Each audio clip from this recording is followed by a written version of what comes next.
Bonsoir. Parakou a un nouveau maire. Il ne s'appelle plus Aboubaka Yayar. Il n'est même plus Foskori pour un Bénin émergent. Retenez ce nom, Inoussa Tchabizime, militant du bloc républicain. Pas très connu sur la scène politique nationale. On le découvre, si tout va très bien, dans ce 19h30. Les forces divinatoires se mêlent du jeu politique à l'ADA. Les sages de la ville natale de toutes ces vertus ont jeté les coris pour savoir si oui ou non les ancêtres permettaient une nouvelle candidature de Patrice Talon à une présidentielle au Bénin, notamment celle de l'année prochaine. Asiongo Kanya Asiongo a écouté leur voix sans y être initié et nous fera le point. Le point aussi de cette séance conjointe tenue par le maire de la commune d'Alada, Dabo Mekalavi, et le procureur de la République près le tribunal de la ville. Les deux hommes se donnent la main pour sécuriser les réserves foncières et surtout aider à leur bonne gestion. L'actualité ces derniers temps n'a pas mis en bonne posture les élus locaux et communaux sur l'affaire. On en parle. Merci d'être là. Bienvenue. Bonsoir. Ça n'a pas raté. Aujourd'hui à Parakou, la ville dispose d'un nouvel exécutif emmené par un certain Inoussa Tchabizime. Il est militant du bloc républicain et même son premier adjoint au maire donc, ainsi que l'essentiel des postes de chef d'arrondissement de la cité de Kobourou, excite donc Aboubaka Yayar et les Foskori pour un Bénin émergent qui n'auront gardé les clés de l'hôtel de ville que pour bien peu de temps, faut-il le préciser, à peine 3 mois environ. En tout cas, si tout va très bien, on aura les éléments et les détails à propos justement de cette élection dans la suite de ce journal. La voix de l'ombre, la voix de l'oracle pour mieux aider quelqu'un à se décider sur un projet ici sur Terre. C'est un fait banal du quotidien du bon béninois. C'est quand même l'acte qui intervient en public et surtout dans le champ politique et c'est là qu'il devient assez singulier. Les prêtres Fa d'Alada se sont réunis pour échanger donc avec les voix insondables afin d'obtenir leur avis sur l'éventualité d'une candidature de Patrice Talon. Et elles ont été sans équivoque. Les initiés parleront de signe Djogbe, la voie ouverte et propice à la réalisation de tout projet. Le phare donné positif. Aux têtes couronnées du royaume d'Alada, les oracles et la prédiction musulmane ont révélé le nom de Patrice Talon pour briguer un second mandat. Réunis le jeudi 13 août à Alada sur autorisation de Sa Majesté Bodegbet Ouidjigla, les têtes couronnées ont décidé alors, après consultation, de porter leur demande à l'endroit du chef de l'État. Pour eux, il n'est pas question que Patrice Talon refuse leur appel. Après les révélations faites par le véritable oracle du destin que nous appelons Fa, dont le signe est tellement faste, toutes les têtes couronnées du royaume d'Alada demandent humblement et avec force à notre président de la République, notre fils, notre grand frère, notre père de la nation, de bien vouloir déposer sa candidature pour les prochaines élections de 2021. La consultation des oracles a révélé 3 signes, des signes qui sont favorables pour un second mandat. Le phare nous a révélé un signe qu'on appelle Tché-Oli. Tché-Oli qui nous dit déjà que l'intéressé pour qui ce signe est sorti est dans un dilemme. Le second signe, nous avons vu Toula Yekou. Et Toula Yekou dit que celui pour qui la consultation a été faite est déjà en avant sur l'axe sur lequel on est en train de l'interroger. Ça veut dire qu'il a déjà pris toutes les dispositions et s'il veut, il peut. Le troisième signe nous a sorti Yekoumeji. Là, nous sommes en train de dire que c'est un signe de protection. Et quiconque ira contre la candidature, quiconque va vouloir prendre part des voies mystiques pour nuire à ce dernier, à celui pour qui on est en train de faire cette consultation, la personne ira en perdition. Ensemble avec les têtes couronnées, les populations du royaume d'Alada œuvrent pour que Patrice Talon brigue un deuxième mandat. Pour eux, il faut qu'ils poursuivent l'œuvre de développement du pays. Le Bénin a célébré hier la journée internationale de la jeunesse. Les manifestations officielles se sont réduites à une rencontre d'échange avec les jeunes leaders du Bénin. L'événement est conduit par le système des Nations Unies au Bénin et le ministère en charge des sports. Ali Moumouni. Des jeunes pour réfléchir à l'avenir du monde, un monde dont ils rêvent à l'horizon 2045. Voici ce à quoi sont appelés les jeunes béninois à l'occasion de la célébration de la Journée internationale de la jeunesse. Le thème retenu pour cette édition est intitulé « L'engagement des jeunes pour une action mondiale ». Pour moi, quand on parle d'engagement, on parle de bénévolat. Quand on parle d'engagement, on parle de volontariat. Quand on parle d'engagement, on parle de disponibilité. Quand on parle d'engagement, on parle de patriotisme. Quand on parle d'engagement, on parle de spontanéité. Je voudrais dire, quand on parle d'engagement, pour paraphraser l'un des anciens présidents des États-Unis, ne demandez souvent pas ce que votre pays peut faire pour vous, mais dites plus souvent ce que vous pouvez faire pour votre pays. C'est dans cet esprit que se sont déroulés les échanges entre ces jeunes leaders, les autorités nationales et celles des systèmes des Nations Unies au Bénin. Objectif, rendre le monde meilleur avec des acteurs majeurs que représente la couche juvénile. Chaque participant a alors livré son opinion à travers un sondage lancé pour la circonstance. Tout ceci en tenant compte des défis et les difficultés auxquels ils sont confrontés. Pour que cette génération tienne ses promesses, il nous faut investir bien plus dans l'inclusion et la participation des jeunes, ainsi que dans leur organisation et initiative. Je demande aux dirigeants et aux adultes de tout faire pour permettre aux jeunes du monde entier de vivre une vie pleine de possibilités, dans la sécurité et la dignité, et les aider à réaliser pleinement leur immense potentiel. Le programme d'action du gouvernement, en son pilier 3, notamment, travaille pour l'amélioration des conditions de vie de nos populations, et ce, depuis 2016.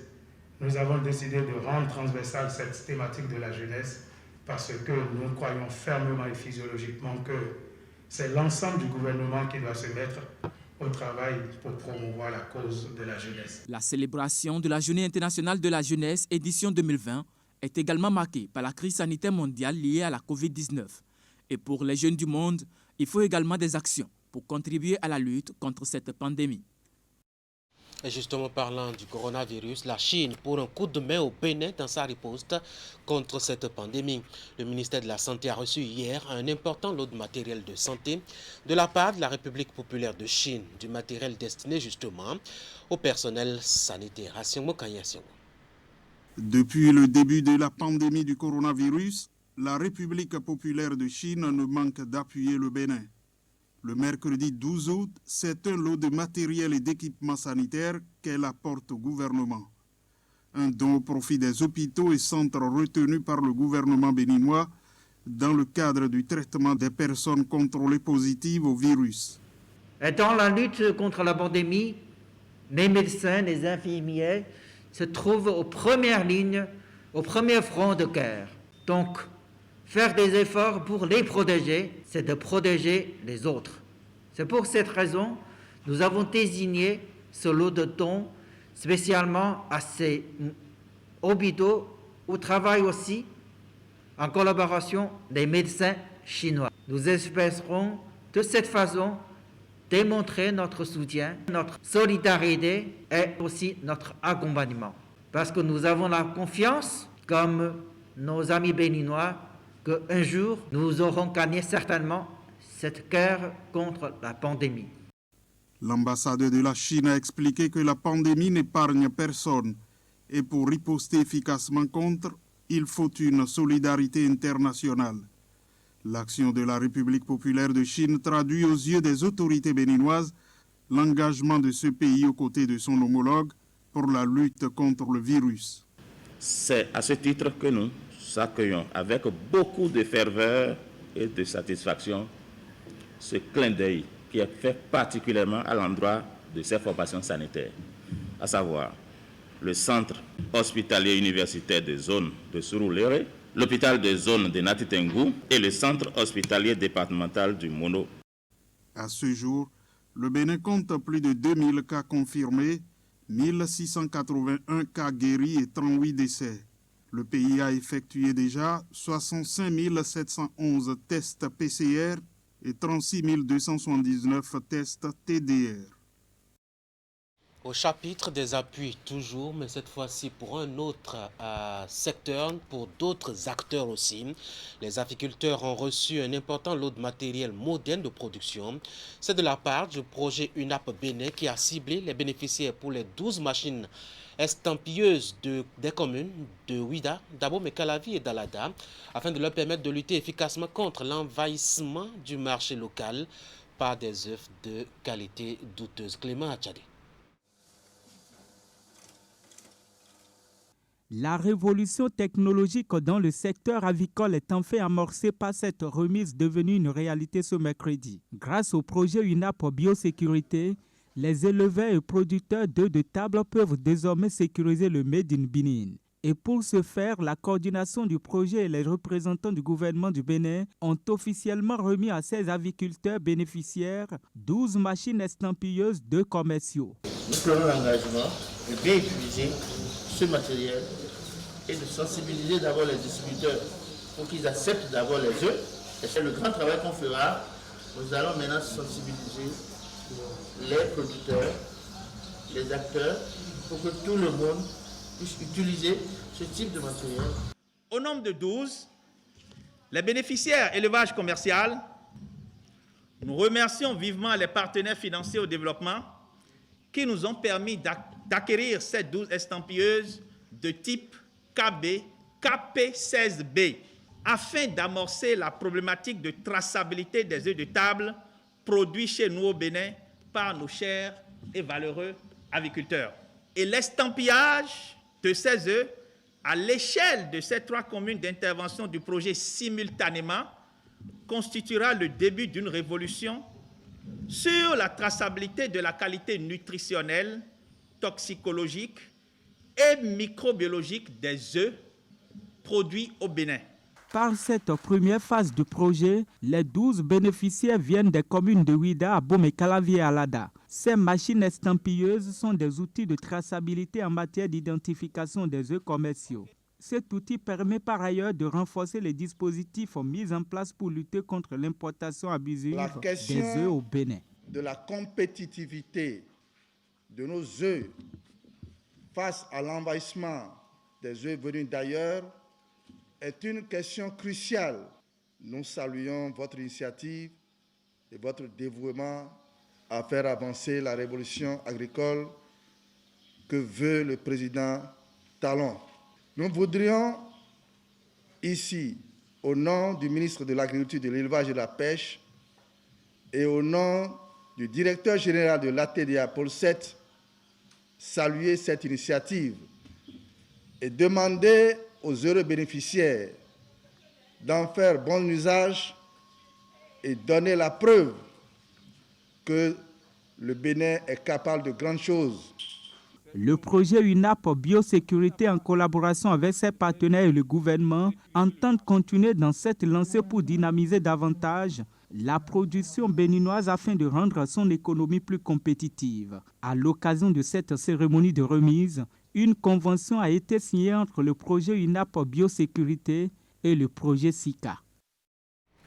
C'est désormais un duo en guerre contre le bradage des réserves administratives de la commune d'Abo-Mekalavi. Le maire Angelo Arwandjinou et le procureur de la République, près le tribunal de première instance de première classe de la ville, ont initié une séance d'échange de travail ce jeudi avec différents acteurs impliqués dans la gestion du foncier de la commune. Une rencontre pour booster par ailleurs l'opération d'identification et de récupération des réserves administratives de cette ville-là. Ulrich Gaba. La présente rencontre, initiée par le maire d'Abo-Mekalavi, s'inscrit dans la droite ligne de l'opération foncière lancée le 29 juillet 2020. Il s'agit du rapatriement des domaines administratifs dans le giron de la commune pour une meilleure gestion du bien public. Et pour faire avancer le processus, Angelo Arwandjinou fait appel à tous les acteurs impliqués dans le foncier pour une séance de travail à laquelle prend part le procureur de la République près le tribunal de première instance d'Abo-Mekalavi. Depuis 2013, on a le code foncier domanial. Depuis 2013, le code foncier a souhaité que les lotissements soient faits sur des immeubles titrés. 7 ans après, on est toujours au même point. Est-ce que c'est normal? C'est toute la question. Le législateur a une vision d'avenir. La loi est impersonnelle. La loi est faite pour l'avenir. La loi est faite pour nous, les citoyens, pour que, dans la mesure du possible, pour notre bien-être, pour le développement, faire en sorte qu'on puisse appliquer ces dispositions, c'est le credo du parquet d'Abomey-Calavi et le parquet va y veiller.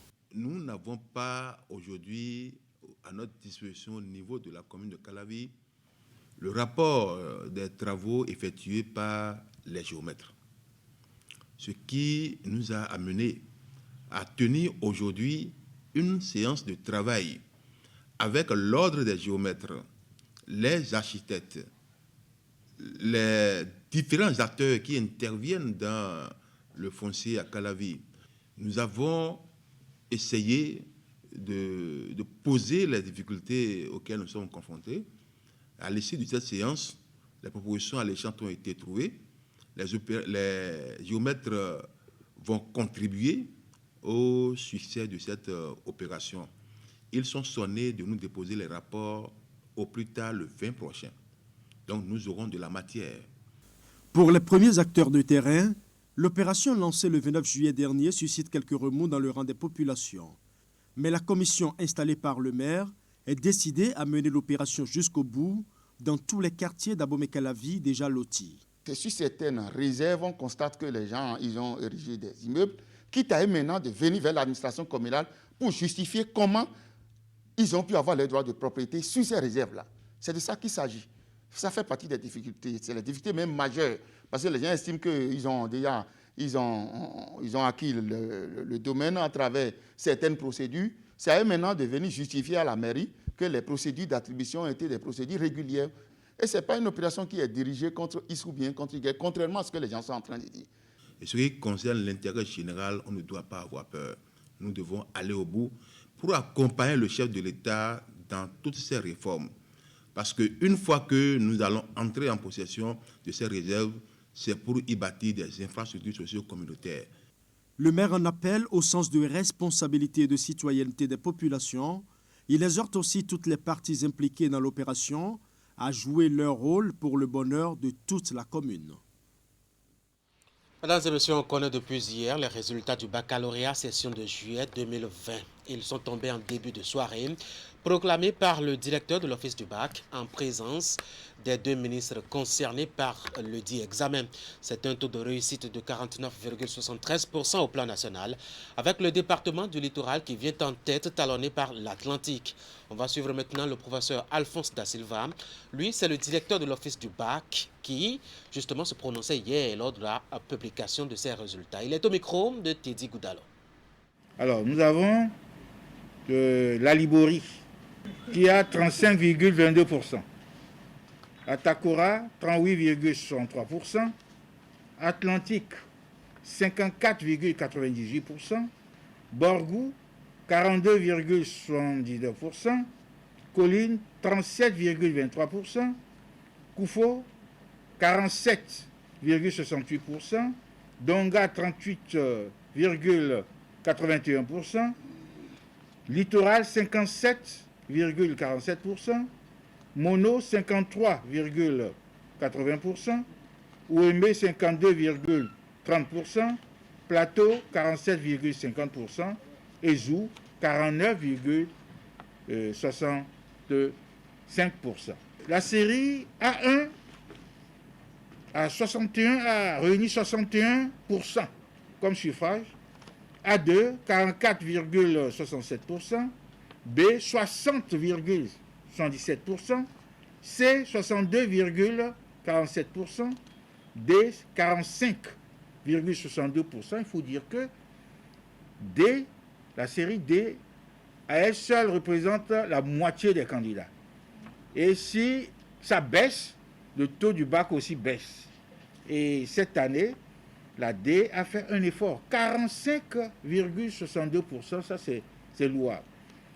E, 51,52%, EA, 69,19%, F1, 54,39%, F2, 72,73%, F3, 52,83%, F4, 35,23%, G1, 58,02%, G2, 64,19% et G3, 68,66%. Il y a un boom dans les séries. Cela augure quand même d'un avenir meilleur en ce qui concerne cette bonification qui caractérise ces séries-là. Donc voilà, globalement, les statistiques. Si cette année, nous n'avons pas eu la proclamation traditionnelle et que c'est une autre forme de proclamation que nous avons, ce n'est pas l'année prochaine que nous allons retomber dans ce qui se faisait avant et qui nécessitait trop d'énergie. Donc nous révolutionnons l'organisation de nos examens. Que ceux-là qui sont les acteurs techniques, les spécialistes qui ont œuvré pour ça, surtout les membres de l'ACI, je voudrais les en féliciter et les en remercier. Et la ministre également du numérique et de la digitalisation doit se reconnaître dans tout cela. Voilà un dernier élément, le temps de boucler ce 19h30. Les candidats admissibles ont bien évidemment été heureux de ce bon dénouement. Teddy Goudalo en a rencontré quelques-uns qui lui ont confié leur joie, mais aussi et surtout leur admiration pour cette innovation qui a consisté à permettre la consultation des résultats en ligne et dont parlait justement et à l'instant le ministre en charge des enseignements secondaires. On va les suivre. Bon, déjà là, je suis très content, je suis en joie. Déjà, c'est pas moi seul qui suis admis, plusieurs de mes camarades aussi sont admis. Et tout ça, ça rend encore la joie plus grande. Je tiens à remercier d'abord mes parents et particulièrement notre Seigneur Dieu Tout-Puissant qui m'a accordé ce baccalauréat. Je suis vraiment très ému. Je suis tout excité. Bon, c'est comme si j'avais gagné un match de Champions League, comme si j'avais pris une coupe, quoi. Je suis tellement content que bon, si j'étais pas serein, j'allais courir, monter sur la voie comme un fou. Cette année, déjà, il y a eu une certaine innovation qu'on a très bien, qu'on a appréciée. On a pu avoir notre résultat sur la plateforme mise en place par l'État, e-résultat. Après être venu sur le site, après avoir sélectionné les examens, on a tapé notre numéro de table. Après avoir inscrit mon numéro sur le site, ça m'a affiché mon résultat. Voilà. C'est ça, on m'a ici. Série D. Admissible au bac 2020. Et les parents à la maison sont les parents sont très très fiers de moi. Très très fiers, surtout ma maman. Elle est très très très très fière de moi. Comme je suis parti au bac, j'ai tapé bac. Et j'ai tapé mon numéro de table. Et enfin, j'ai vu la couleur verte admissible. Tranquillement, j'étais complètement content. Et quelle était l'ambiance à la maison? On a fêté, on a ouvert les boissons, on s'est sortis de on rentre dans une buvette et puis bon, on dansait. Même ceux qui ne savaient pas danser, ils étaient devenus de grands danseurs le jour-là. Lorsqu'on tapait sur Google, par exemple, www.iresultat.bj, là, tu inscris le bac, tu mets ton numéro de table et tu défiles juste un peu et tu vois un truc en vert, en 10 lettres, admissible. Et c'est la joie dans toute la maison. Je pense qu'il faut vraiment pérenniser ces genres d'actions, puisque vous avez vu autrefois, et d'habitude, les candidats se regroupaient ensemble dans un centre donné pour écouter leurs résultats. Là, il y avait du bruit, des mécontentements, il y avait des trucs qui se passaient. Maintenant, chacun reste chez soi, et encore avec cette crise du coronavirus, chacun reste chez soi et tape tranquillement son résultat et voit ce qu'il a produit. Là, chacun dans son état d'âme chez lui tranquillement.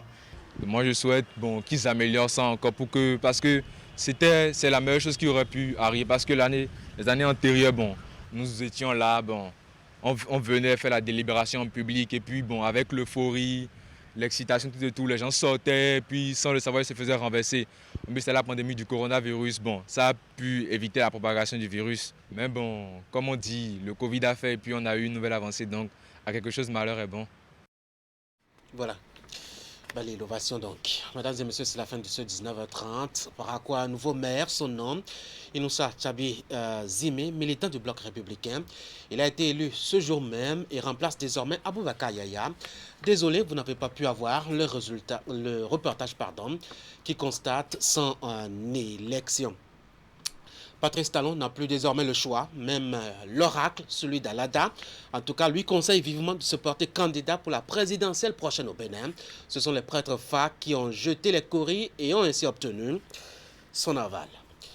Abomey Calavi travaille à sécuriser ses réserves administratives. Le maire Angelo Arwandjinou, qui tient les devants de cette initiative, s'est allié au procureur de la République près le tribunal de première instance de première classe pour achever de convaincre sur sa ferme volonté à propos justement de voir aboutir ce projet-là.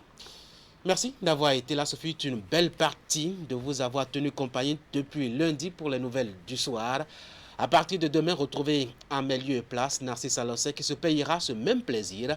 En attendant de vous voir samedi par amour pour les livres, ce sera à partir de 11h. Bonsoir.